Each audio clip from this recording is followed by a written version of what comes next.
बिस्मिल्लाहिर्रहमानिर्रहीम। अस्सलाम वालेकुम नादरीन, आप यूट्यूब चैनल देख रहे हैं, मैं इमरान खान हूँ। नादरीन, सबसे पहले वेनेज़ुएला की सूरत हाल पर हम बात करते हैं और उसके हवाले से कुछ स्टेटमेंट अमेरिका से अब आना शुरू हुए हैं। दोनों तरफ का रद्द-ए-अमल है। अमेरिका की जो हुकूमत है और हुकूमत के हमायती हैं वो इस ऑपरेशन को एक कामयाब ऑपरेशन कह रहे हैं और वो उससे बहुत खुश हैं। उसकी एक बहुत बड़ी वजह है, अमेरिका ने चंद घंटों में वो हासिल कर लिया जो ममालिक कई दहाइयों में हासिल नहीं कर सकते। यानी ममालिक ने, कई ऐसे ममालिक हैं जो 50-50 साल से मेहनत कर रहे हैं, 60-60 साल से मेहनत कर रहे हैं और वो इतना पैसा कभी ख्वाब में सोच भी नहीं सके जितना अमेरिका ने एक छोटे से ऑपरेशन में चंद धमाकों के बाद हासिल कर लिया।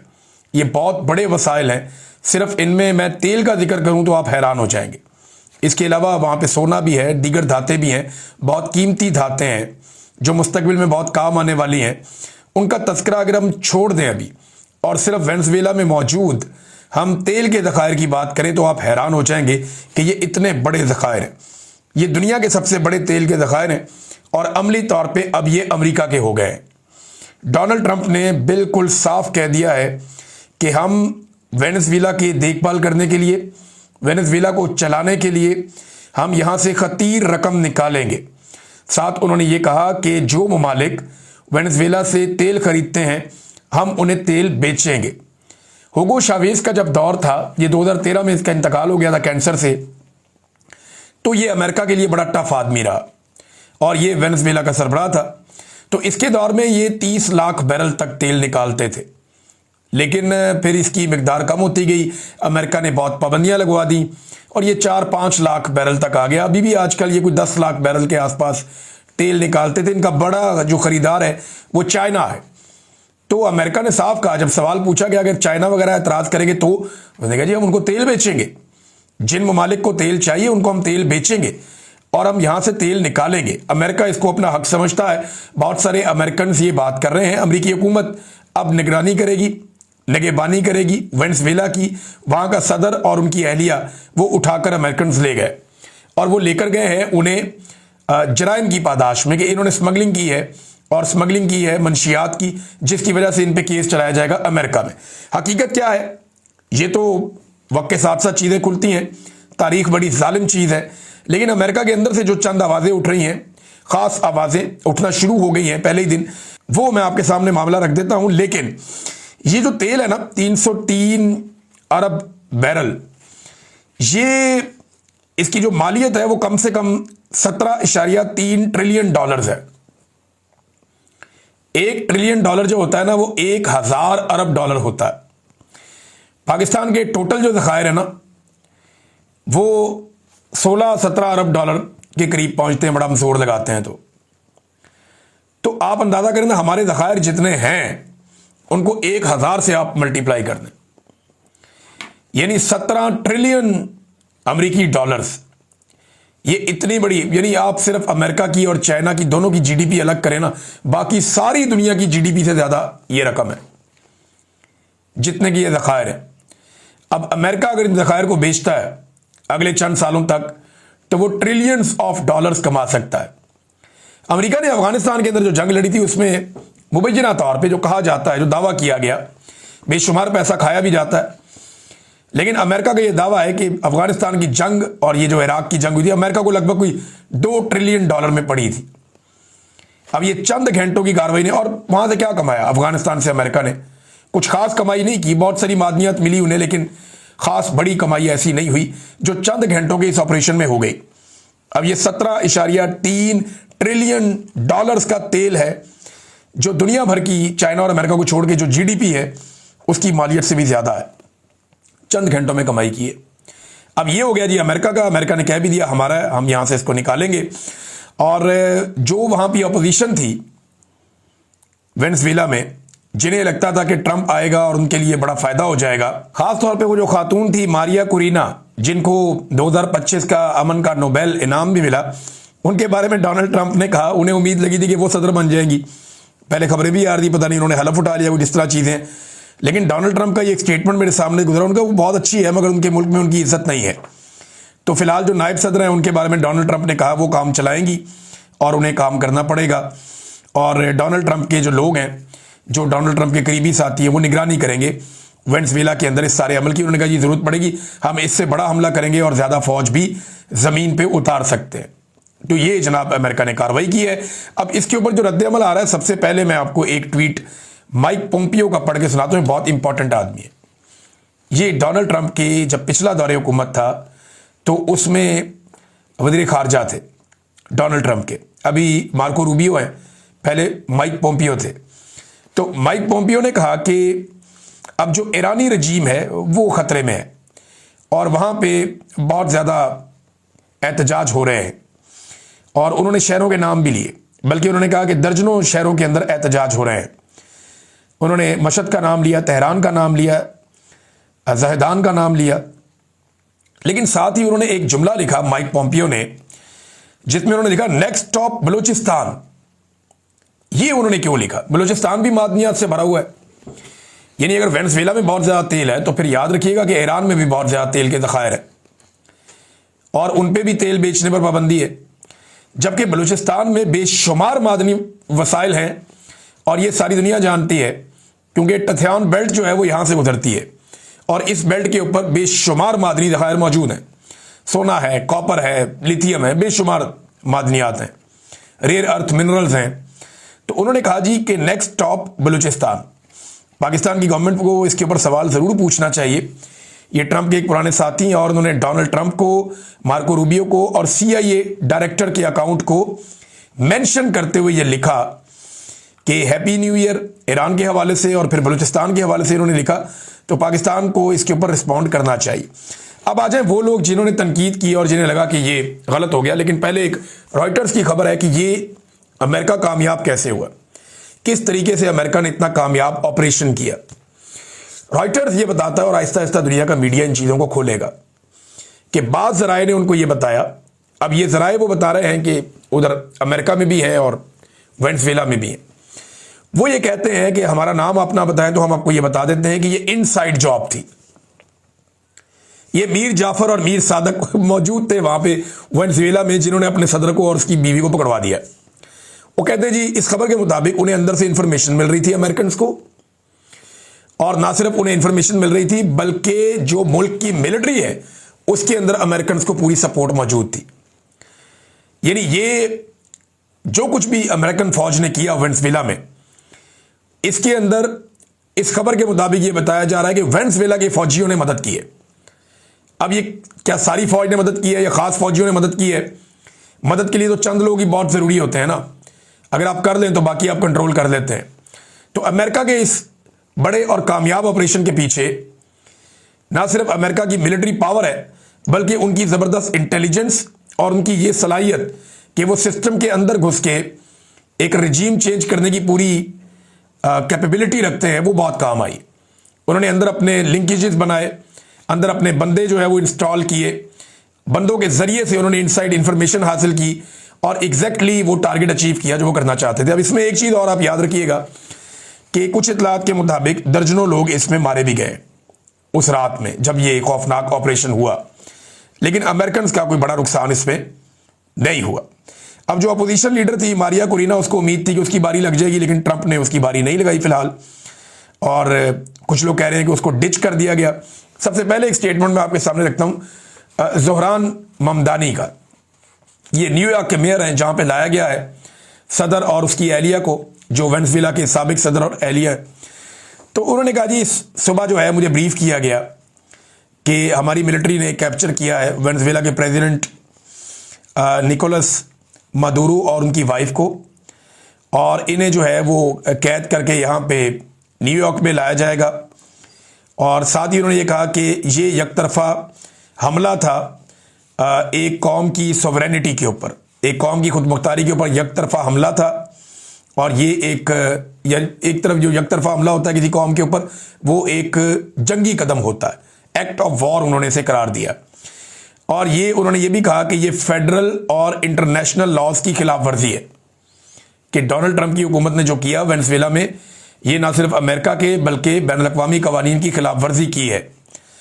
और इन्होंने पहले आवाज़ उठाई सबसे, ममदानी का मैंने ट्वीट देखा, और साथ ही उन्होंने ये कहा कि इसके साथ जो है वो अमेरिकन के लिए प्रॉब्लम्स भी क्रिएट होंगी, साथ उन्होंने ये भी कहा कि बहुत सारे वेनेजुएला के लोग मेरी सिटी में रहते हैं, तो उन्होंने ये भी कहा कि मैं उनकी सेफ्टी और उनके हवाले से जो है वो इक़दामात करूँगा।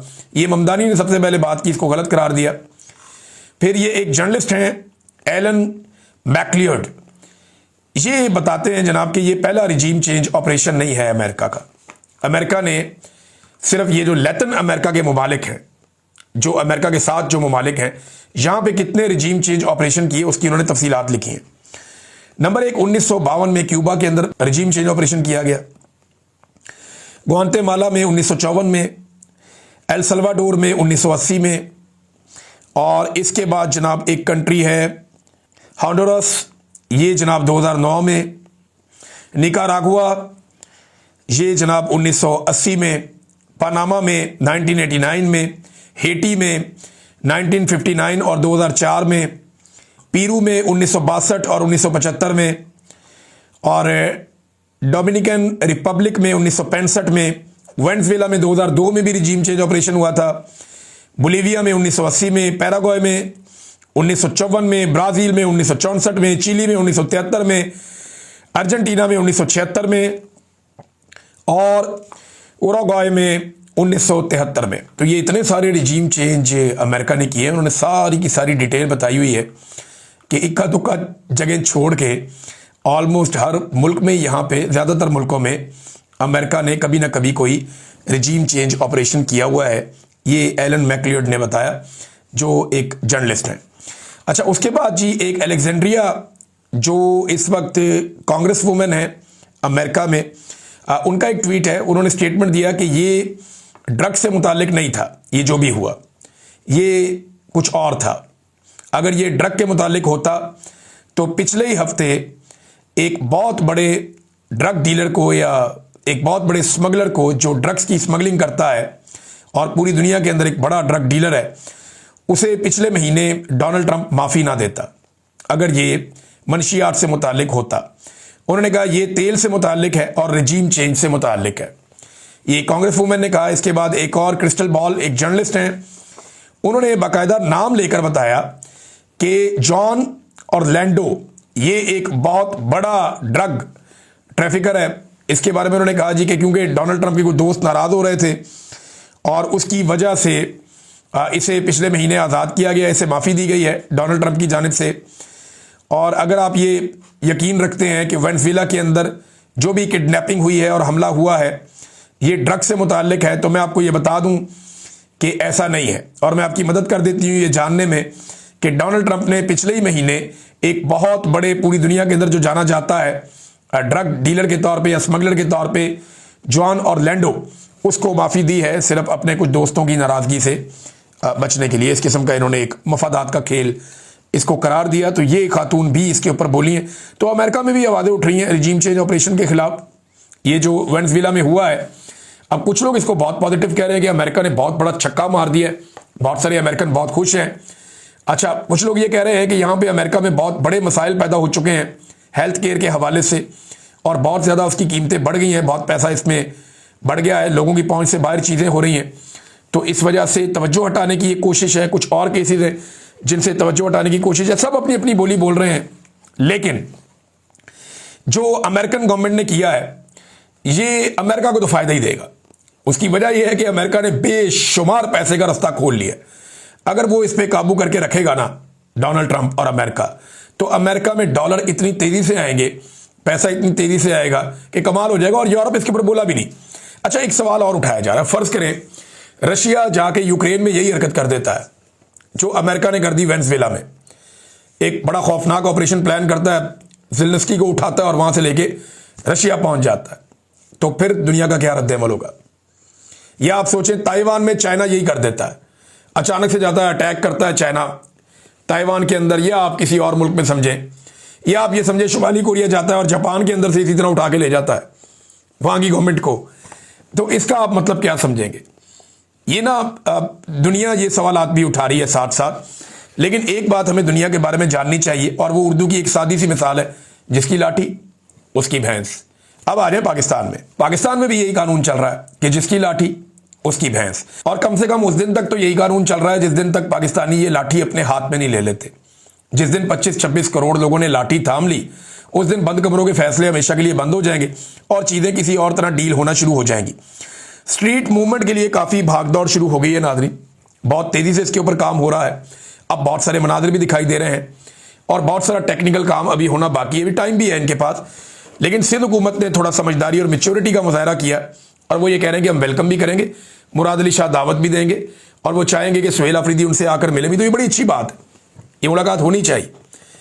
जो जमहूरी कुव्वतें हैं उन्हें मिलकर बैठना चाहिए।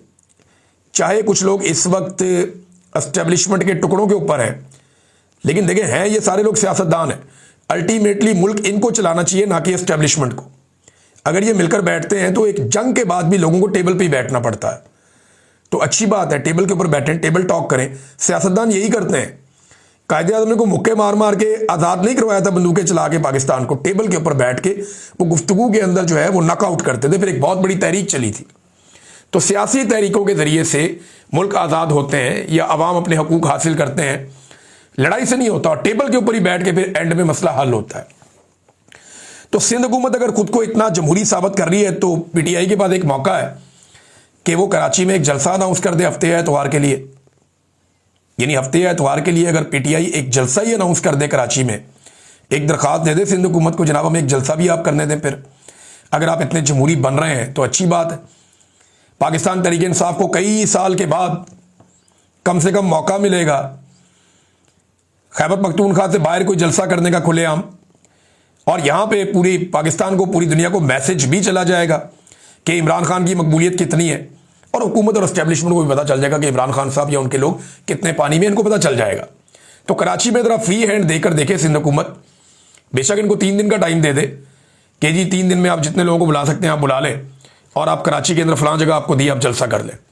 तो एक दफ़ा करके देखें, हो सकता है सिंध हुकूमत आपको इजाज़त दे दे। लेकिन अगर इजाज़त नहीं देगी तो फिर मामला वही होगा कि एस्टेब्लिशमेंट ने इतनी इजाज़त दी है कि आप बाकी एक्टिविटीज़ कर लें, लेकिन जलसा एस्टेब्लिशमेंट मानती नहीं है। मुझे नहीं लगता कि एस्टेब्लिशमेंट इस वक्त जलसे के लिए मानेगी। बहरहाल मुज़ाकरात के लिए कोई ना कोई दरवाजे खोलने की कुछ लोग कोशिश कर रहे हैं। राना सनाउल्लाह साहब ने एक स्टेटमेंट दिया, उन्होंने कहा जी कि अगर शहबाज शरीफ ने मुज़ाकरात की बात की है ना, तो अपनी पार्टी नवाज शरीफ सबसे मुशावरत की है, और एस्टेब्लिशमेंट से भी उन्होंने कहा इजाज़त या मुशावरत के बाद ही मुज़ाकरात की बात हुई है। कल राणा साहब एक स्टेटमेंट में ये कह रहे थे एक दिन पहले कि जनाब एस्टेब्लिशमेंट के पास तो आईनी इख्तियार ही नहीं है उनके पास मुज़ाकरात के अंदर बैठने का या बातचीत करने का। तो आज वज़ीर आज़म उनसे इजाज़त लेता है, ये कौन सा आईनी है इख्तियार? ये किस आइन के तहत जाके उनसे इजाज़त लेते हैं या उनसे मुशावरत करते हैं सियासी मुज़ाकरात के लिए? तो देखें, ये हकीकत हमें मान लेनी चाहिए कि इस वक्त पाकिस्तान की एस्टेब्लिशमेंट ही निज़ाम को चला रही है, सब कुछ उन्हीं के कंट्रोल में है। लिहाजा उन्हीं के साथ सारे स्टेक होल्डर को बैठ के बात करनी पड़ेगी कि बस कर दो, आप अपनी डोमेन में वापस जाएं, पाकिस्तान को चलने दें, पाकिस्तान को आगे बढ़ने दें, पाकिस्तान को अपना काम करने दें। नाज़रीन, साकिब बशीर साहब ने भी अब खबर दी है, इंजीनियर मोहम्मद अली मिर्ज़ा साहब के दावों को उन्होंने भी मुस्तरद कर दिया है। इससे पहले सुहेल रशीद साहब ने और 1-2 और जर्नलिस्ट हैं, उन्होंने भी ये कहा था कि जो मोहम्मद अली मिर्ज़ा साहब हैं, या तो किसी ने उनको बेवकूफ़ बनाया, या वो जो बातचीत कर रहे हैं वो दावे अब मुस्तरद करते हैं, ये मुमकिन नहीं है। इमरान खान साहब बिल्कुल किसी और जगह पे ये लोग क्लेम कर रहे हैं। अच्छा, मेरी एक सोर्स से बात हुई तो उसने मुझे ज़्यादा कुछ नहीं बताया, लेकिन उसने मुझे कहा कि जी मैंने सुन लिया है जो कहा इंजीनियर मोहम्मद अली मिर्ज़ा साहब ने। मैंने कहा जी मुझे ये बता दें कि जो बातें उन्होंने की हैं वो ठीक है। उन्होंने कहा जी नहीं, वो बातें दुरुस्त नहीं है। मैंने कहा वो ये क्यों कर रहे हैं, आपको समझ आई कुछ? उन्होंने कहा जी मैं इस बारे में कुछ नहीं कह सकता, लेकिन जो बातें वो कर रहे हैं वो दुरुस्त नहीं है, ये मालूमात टेक्निकली दुरुस्त नहीं है। अब ये लोग कंफर्म कर रहे हैं, साकिब बशीर साहब, सुहेल रशीद साहब, कुछ और इस्लामाबाद से जर्नलिस्ट जो अडियाला जेल जाते हैं वो लोग, कि जनाब ये मुमकिन नहीं है, ये कोई धोखा हुआ है इंजीनियर मोहम्मद अली मिर्ज़ा साहब के साथ। अगर आप थोड़ा उनको मार्जिन देना चाहें तो आप ये कह सकते हैं उनके साथ धोखा हुआ है, और अगर आप मार्जिन ना देना चाहें तो आप ये कह सकते हैं कि उनके दावे हम मुस्तरद करते हैं, वो बात ही गलत कर रहे हैं। लेकिन मोहम्मद अकरम नामी एक असिस्टेंट जेल था, असिस्टेंट सुपरिटेंडेंट ऑफ जेल था, उसको जबरी तौर पे लापता कर दिया गया था। सिर्फ इल्ज़ाम ये था कि उसने इमरान खान तक कोई पैगाम पहुंचाया या इमरान खान का पैगाम बाहर निकाला। और यहाँ पे इंजीनियर साहब इमरान खान साहब की बातें सुन रहे थे और वो कहते हैं जी मुझे सारा कुछ पता भी है। तो जेल का जो रिकॉर्ड है वो भी इंजीनियर साहब की एक बात की नफ़ी कर रहा है। ये सईद बलोच साहब ने ये भी रिपोर्ट किया। उन्होंने कहा जी कि जेल का जो रिकॉर्ड है अगर वो आप देखें तो रोज़ाना देसी घी के तड़कों वाली बात भी ठीक नहीं, क्योंकि इमरान खान साहब जो गोश्त खाते हैं उन्हें वो हफ्ते में 3 दफ़ा गोश्त मिलता है। 2 दफ़ा मुर्गी खाते हैं, और यानी हफ्ते में आपके कितने मील्स होते हैं, आप एक हफ्ते में 14 खाने खाते हैं, तो 3 खाने उनके गोश्त के होते हैं, बाकी वो दालें और सब्जियां और इस तरह की चीज़ें खाते हैं। ये इसमें लिखा हुआ था, ये जो जेल के अंदर जो रिकॉर्ड है उसके अंदर वो लिखा हुआ था, और उन्होंने वो प्रोवाइड भी किया था। वो कहते हैं जी वो जो देसी घी के मुर्गे वाली बात है रोज़ाना की बुनियाद पे, वो बात ठीक नहीं है, वो बात गलत है। ये भी उन्होंने, एक और साहब ने ये तस्करा करते हुए ये बात कही है। बहरहाल इंजीनियर साहब को थोड़ा सा रुजू करना चाहिए, ध्यान करना चाहिए। ये चीज़ें फिर बाद में नुकसान पहुंचाती हैं। उनका जो अपना मकसद है या अपना काम है वो इससे बेहतर है, तो वो इस काम के चक्कर में अपना जो असल काम है उससे वो दूर ना चले जाएं या उसको कंट्रोवर्शियल ना बनाएं, ये बड़ा ज़रूरी है। नाज़रीन, आज़ाद कश्मीर में जो 3 माह की डेडलाइन थी वो ख़त्म हो गई है, और मुतालबात अभी तक पूरे नहीं हुए, वादों के मुताबिक चीज़ें नहीं हो पाई। अब दोबारा से आज़ाद कश्मीर की जो जॉइंट एक्शन कमेटी थी वो बैठेगी। हत्ता कि सोराब बरकत साहब के हवाले से इन्होंने मुतालबा किया, उनको भी नहीं छोड़ा गया। आज उनको लगभग 40 दिन होने वाले हैं। सोराब बरकत जेल काट रहे हैं बगैर किसी गुनाह के। भाई इंटरव्यू किया किसी का, भाई जिसका इंटरव्यू किया वो जाने आप जाने, और ऐसी कोई बात भी नहीं है जो गैर आईनी या गैर कानूनी है। अब इंटरव्यू करना कोई गुनाह हो गया बहुत बड़ा? इस मुल्क में हमने तो डाकुओं के इंटरव्यू किए, चोरों के इंटरव्यू किए। इस मुल्क में एहसान इंटरव्यू देके टीवी चैनल के ऊपर चला गया, कुलभूषण यादव का इंटरव्यू चल गया। तो ये क्या बात हुई? तो इसमें अब मुझे बड़ी, यानी मैंने तो उसको भी देखा था टीवी पे, अभिनंदन को, वो भी एक सवालों के जवाब दे रहा था एक ऑफिसर के। तो इंटरव्यू तो यहाँ बड़े बड़ों के चले हैं, तो ये एक इंटरव्यू अगर कर लिया एक सहाफ़ी ने तो क्या हो गया? अभी उसको छोड़े, अब बाहर आने दें। और आज़ाद कश्मीर के अंदर अब दोबारा से इसके ऊपर बातचीत होगी। इन्होंने बल्कि ECL में डाल दिया बहुत सारे बंदों को, गिरफ्तारियां और मुकदमे भी किए उसके बाद, और ये कहा था कि हर 15 दिन बाद हम मुलाकात करके डेवलपमेंट चेक करेंगे कि कितने मुतालबात माने गए। वो 3 महीने में सिर्फ 2 मुलाकातें ही हुई हैं, तो उनके काफ़ी गिले और शिकवे हैं। तो अब देखते हैं कि वो क्या एक्शन लेते हैं।